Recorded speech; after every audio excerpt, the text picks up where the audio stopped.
याद करने से जो उनके अंदर शक्तियाँ हैं वो सब हमारे अंदर आने लग जाती हैं। ये याद का फ़ायदा है। जैसे कोई दुनिया में इरिटेट करने वाली पर्सनैलिटी हो या बहुत गुस्सा करने वाली, उसकी जब बात भी करते हैं तो मन के भाव, चेहरे के भाव बिल्कुल वैसे बन जाते हैं। लेकिन परमात्मा की स्मृति से ऐसे नहीं होता। बिल्कुल शांत और खुशी वाले चेहरे के भाव हो जाते हैं।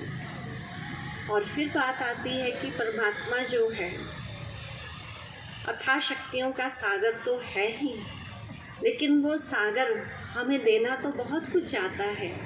वो हमारे ऊपर आ जाता है कि हम कितना ले पाते हैं उससे। टब भर के या थोड़ा सा लोटा भर के या चम्मच भर या एक बूंद ही, वो हमारे ग्रहण करने पे है।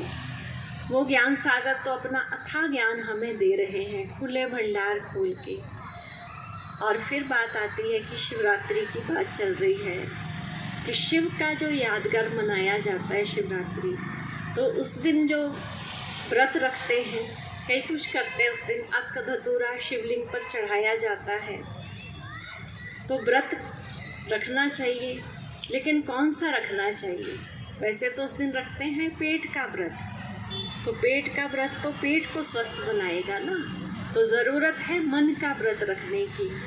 मन का व्रत माना कि आज सारा दिन अच्छा अच्छा सोचना है, आज सबको दुआएं देनी है, कोई कुछ भी करे उसको बद्दुआ नहीं देनी। पहले ज़माने में कोई कुछ भी तोड़ फोड़ कर देता था, होता था ना, छोटे बच्चों से कोई चीज़ गिर गई, कोई नुकसान हो गया तो कहते थे तेरा भला हो, चाहे जोर से बोलते थे तेरा भला हो, पर ऐसे बद्दुआ नहीं देते थे। आजकल क्या कहते हैं, आंखें फूट गई हैं, दिख नहीं रहा, या हाथ टूट गए हैं, कितने बुरे शब्द बोलने शुरू कर देते हैं। चाहे किसी के चोट ही लग गई हो, क्योंकि फेंकने वाला जानबूझ के तो फेंकता नहीं, पर ऐसी भाषा आजकल आम हो गई है, क्योंकि मन को शक्तिशाली बनाने की ज़रूरत है। जैसे उपवास कहते हैं, तो उपवास माना ऊपर में बुद्धि का वास, उस परमात्मा के पास, क्योंकि परमात्मा तो इस संसार से परे रहने वाली सत्ता है ना।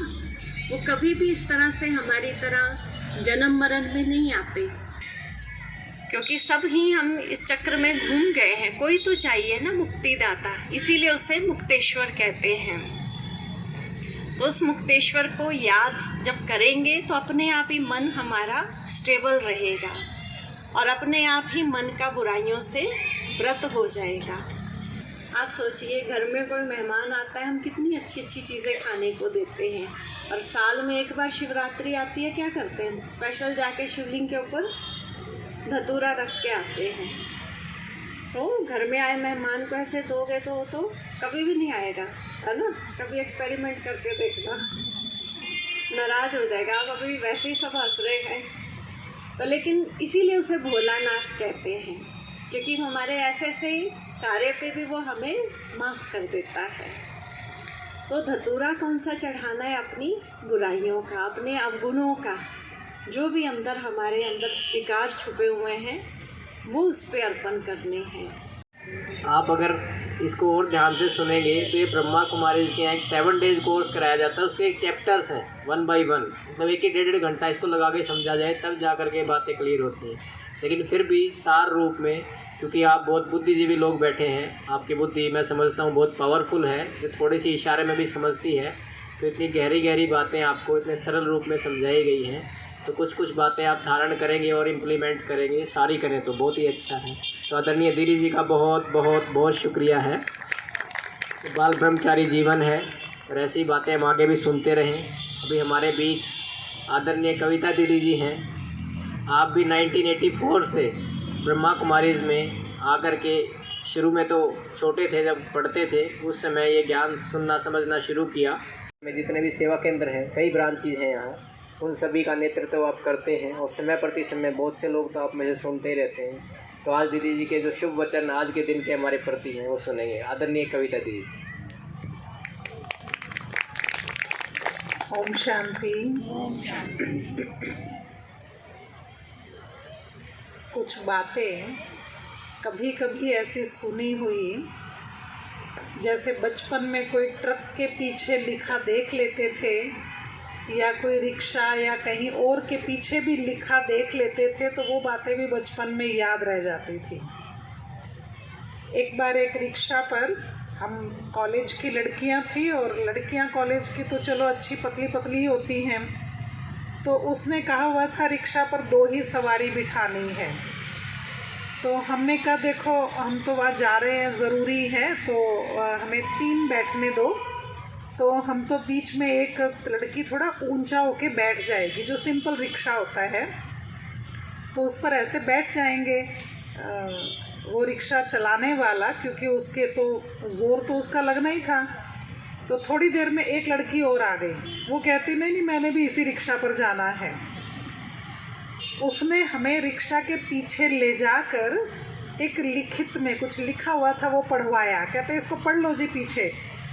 हमने उसमें पढ़ा, उस पर लिखा हुआ था ये रिक्शा नहीं मोहब्बत का फूल है, सवारी उतनी बिठाओ जितना असूल है। और वो सिर्फ 2 सवारी बिठाना ही अलाउड है। अब आप सोचिए एक अनपढ़ रिक्शा वाले को ये असूल पता है, और यहाँ स्पेशल पुलिस खड़ी करनी पड़ती है चौराहों पर असूल बताने के लिए, पढ़े लिखों को बताने के लिए।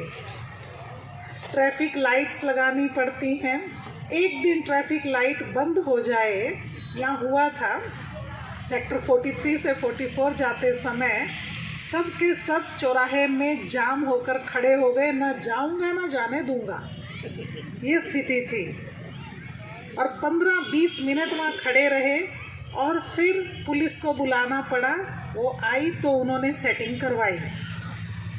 अब आप सोचिए कि हमें कितनी आदत पड़ी हुई है इम्पोज्ड डिसिप्लिन की, कि कहा जाए, डांटा जाए, सिर पर कोई खड़ा रहे, बार बार कहे, और फिर उसका कोई पेनल्टी हो, उसका कोई जुर्माना हो, तो उसके डर से ही हम ये सब कर सकते हैं।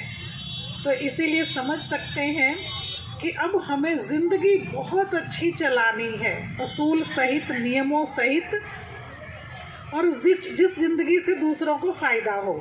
ट्रैफिक लाइट्स पर रुकते हैं तो कितना अच्छा स्मूथ सारा सिस्टम चलता है, सबको फ़ायदा होता है ना। कहाँ 1 मिनट की ट्रैफिक लाइट का भी इंतज़ार नहीं किया जाता। ओहो, ये तो 100 सेकंड दी हैगी है। आत्म संयम में क्या क्या चीज़ें आती है। आत्म संयम जिसके पास है, ये सीखा कैसे? घरों में माताएं ही ज़्यादा व्रत क्यों किया करती हैं, भाई लोग क्यों नहीं करते? वो कहते हैं हम बाहर घूमते रहते हैं, बाहर बहुत बिजनेस है, नौकरी, खेती, इस तरह का काम होता था, और वो घर में रहने वाली, घर की सारी मर्यादाओं को ठीक चलाने वाली, सबको शुभ भावना, मंगल कामनाओं का दान देने वाली, तो उसके अंदर बहुत अच्छे वाइब्रेशन फैलाने की ताकत रहती ही थी। तो इसीलिए भाई के लिए, पति के लिए, बच्चों के लिए वो व्रत करती थी। व्रत रखने का मतलब होता है कि आज सारा दिन उन सबको मंगल कामनाएं, शुभ कामनाएं देनी है। आज सारा दिन उनके लिए शुभ ही सोचना है, तो इस पर अटेंशन देते थे। तो इसीलिए माताओं में इस चीज़ की शक्ति ज़्यादा पाई जाती है। स्ट्रिक्ट किया, रोका, वो है व्रत रखना। एक उस दिन देना आवश्यक है, तो प्रशंसा, सुख, विशेषताएं बताना, उसको खुशी देना, स्माइल देना, ये आपके पास अथाह है, आप हमेशा दे सकते हैं। कि हमारे यहाँ चंद्रमा जैसी शीतलता, गंगा जैसी पवित्रता, वो राजयोग से आती है। क्योंकि हमें नहीं तो पवित्रता की परिभाषा भी नहीं पता। 5 मोटे मोटे डाकू और विकार हैं, काम, वासना, क्रोध, लोभ, मोह, अहंकार। सभी ने शास्त्रों में सुने हुए हैं, लेकिन ये बात कहते भी हैं कि इनको छोड़ना चाहिए। लेकिन छोड़ना ही नहीं, पूरी तरह छोड़ना चाहिए, क्योंकि आत्मा इनको कैरी करके नहीं लाई थी। ये आत्मा के ओरिजिनल संस्कार नहीं है, ये कलयुग में मिले हैं। तो इसीलिए जो आत्मा लेकर नहीं आई, वो आत्मा को छोड़ने पड़ेंगे ही। उतनी ही चमकीली बनकर आत्मा वापस जाएगी। तो इसीलिए ये मोटे मोटे 5 विकार, फिर इसके बाद इनके बाल बच्चे, इनका पूरा परिवार, ये सब नोटिस करना है और पूरी तरह छोड़ना है। क्योंकि इसको छोड़कर ही वापस जाएंगे। परमात्मा से दोस्ती, संबंध जोड़ना, ये सब तभी संभव है। तो अभी हम 2 मिनट ये अभ्यास करेंगे। सभी थोड़ा सीधा होके बैठेंगे। क्या बातें करनी है, क्या सोचना है। बेशक चारों तरफ आवाज़ है, लेकिन आप आवाज़ की तरफ ध्यान नहीं देंगे, क्योंकि जितनी देर आप सुन रहे थे आपका गाड़ियों के हॉर्न की तरफ ध्यान नहीं था, ये मैंने अच्छी तरह नोट किया। तो अभी भी नहीं जाएगा। आपके मन के अंदर एक सुंदर चित्र बनता जाएगा और मन में ही वो चित्र बनाएंगे। आपके ही चारों तरफ आपकी साइलेंस का घेरा बना हुआ है, आप अपने साइलेंस के ऑरा में ही रहेंगे।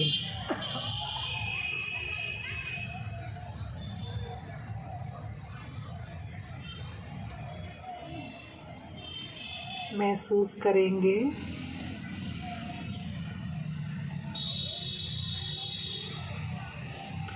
निराकार शिव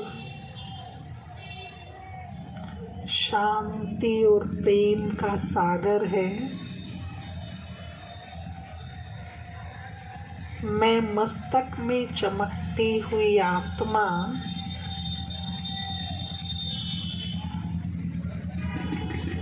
उसी शांति के सागर की संतान हूँ।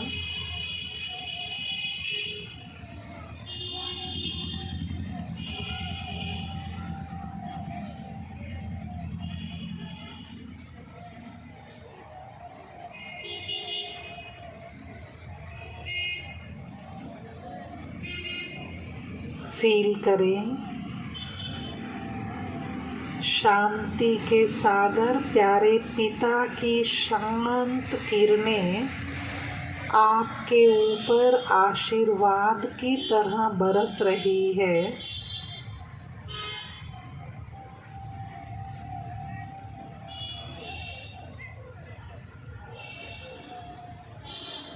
महसूस करें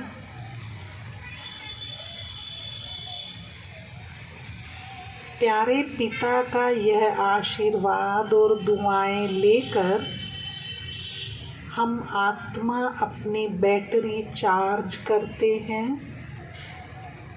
सारा दिन दुनिया में व्यवहार करते हैं,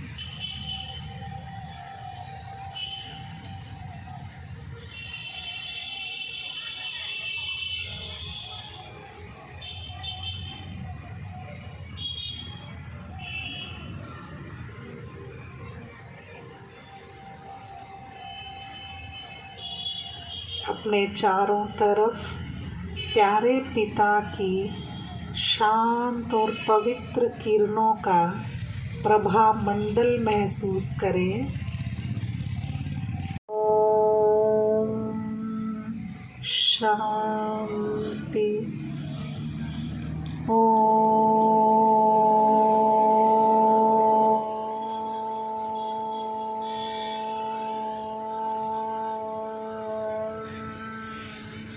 शांति।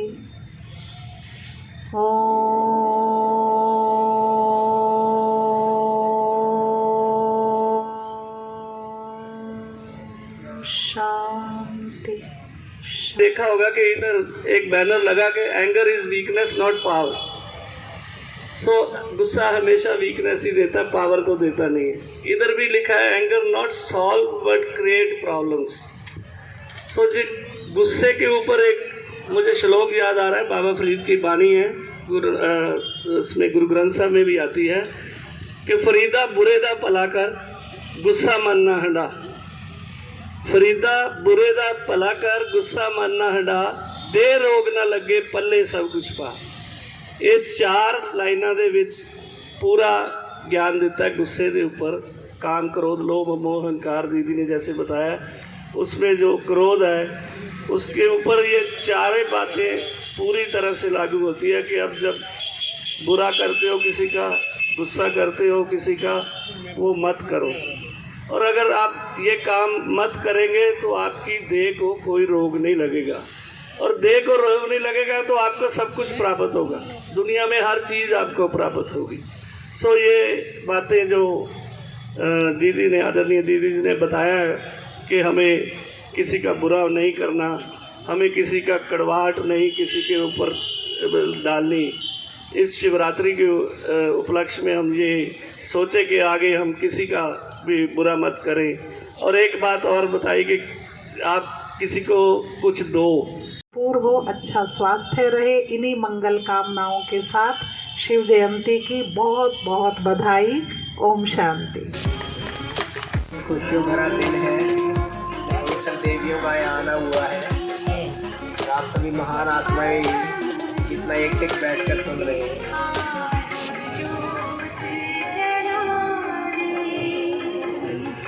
मोमबत्ती आगे से आगे देते हैं जो भी आए हैं कि आपने आज इस सेक्टर में महाशिवरात्रि उपलक्ष्य में हमारे सेक्टर निवासियों को बहुत ही ज्ञान की बातें बताई हैं। आपका ज्ञान जो है वो बहुत ही उच्च स्तर का है और सभी जो मैं देख रहा था कि सभी ने बड़े ध्यान से सुना और बाद में जो आपने 2 मिनट का मेडिटेशन कराया और वाकई में हमें किसी बाहर के हॉर्न की आवाज़ नहीं सुनाई दी और 2 मिनट में ही आपको पता चल गया कि। हाँ जी मैडम, आपका नाम?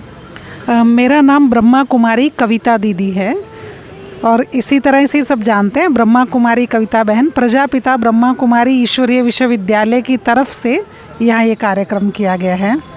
आज आपने ये सेक्टर 42 में किस चीज़ का प्रोग्राम किया है, थोड़ा सा जागरूक करेंगे इसके बारे में? जी, इस तरह के आयोजन हम अभी शिवरात्रि तक लगभग हर सेक्टर्स में करेंगे और कर रहे हैं। ज़ीरकपुर में भी 3-4 कार्यक्रम हो चुके हैं। आज ममता एनक्लेव में था, इसी तरह ढकोली में और इसी तरह 48 सेक्टर में, चंडीगढ़ के विभिन्न सेक्टर्स में, 15 सेक्टर में, पीजीआई के पास, इस तरह के छोटे छोटे स्नेह मिलन या गैदरिंग जो हम यहाँ कर रहे हैं वो इसलिए कर रहे हैं कि इन सभी मनुष्य आत्माओं को इसलिए जागृत किया जाए कि हम अपने अंदर की शक्तियों को पहचानें, अंदर की शक्तियों को पहचानें और अपने अंदर जो हमारे नेचुरल स्नेह, प्यार, पवित्रता है उससे हम दुनिया की सेवा कर सकें। तो शिवरात्रि तक इस तरह के कार्यक्रम चलते रहेंगे और सभी को हम इसमें प्यार से आमंत्रित करते हैं। इसके बाद मेडिटेशन, फ्री मेडिटेशन सीखने के लिए भी निमंत्रण देते हैं। लोगों को आप इसके बारे में क्या मतलब किस लिए जागरूक करना चाहते हैं, क्या मतलब क्या फीलिंग देना चाहते हैं? हमारी ये नारी प्रधान संस्था है और हमें ये जानना है कि हम बहुत सारी शक्तियों के मालिक हैं। चाहे दुनिया जिनको अबला कह रही थी, कमज़ोर कहती है, घर में भी अभी तक भी डोमेस्टिक वायलेंस बहुत होता है, पढ़ी लिखी महिलाओं के बीच में भी होता है, उनके साथ भी होता है। तो अगर हम सभी एक स्नेह प्यार से परिवार में जीना सीख जाएं, रहना सीख जाएं, तो हम बहुत सारी चीज़ें एक दूसरे को अपने व्यवहार से ही सिखा सकते हैं। क्योंकि घर में आपके बच्चे आपसे भाषण नहीं सुनना चाहते, दूसरी जगह कहीं आप जाते हैं तो आप सुनने के लिए जाते हैं, लेकिन जो आपको फैमिली मिली है वो आपका भाषण या उपदेश सुनने के लिए नहीं मिली है। तो इसीलिए उनको अपना एग्ज़ाम्पल दिखाना पड़ेगा कि हम खुद उनके सामने एग्ज़ाम्पल बने और सबसे बड़े शांति और प्रेम के एग्ज़ाम्पल बने, क्योंकि वो चीज़ें ही मीनिंग रखती हैं। हम सभी परिवार में संतोष, प्रेम, एक दूसरे पर विश्वास ये क्यों ख़त्म हो रहा है? क्योंकि हम खुद पर भी विश्वास नहीं कर पा रहे, हम खुद ही संतुष्ट नहीं रहते हैं। हमारे मन में सबके लिए क्वेश्चंस उठते रहते हैं, ये ऐसा क्यों करता, ये वैसा क्यों करता। तो इतने क्वेश्चंस उठते हैं, तभी हम दूसरों को भी खुश नहीं कर पाते हैं। तो ना खुद खुश रहते हैं, ना दूसरों को खुशी दे सकते हैं। मेडिटेशन सीखने का ये फ़ायदा है कि आत्मा की सभी शक्तियाँ जागृत होती है, परमात्मा से हम वो संबंध, वो किरणें लेते हैं और हम सारे परिवार को खुशी और प्रेम से सींच देते हैं। तो स्पेशल ये पारिवारिक जीवन में, घर गृहस्थी में शांति और खुशी लाने के लिए मेडिटेशन है।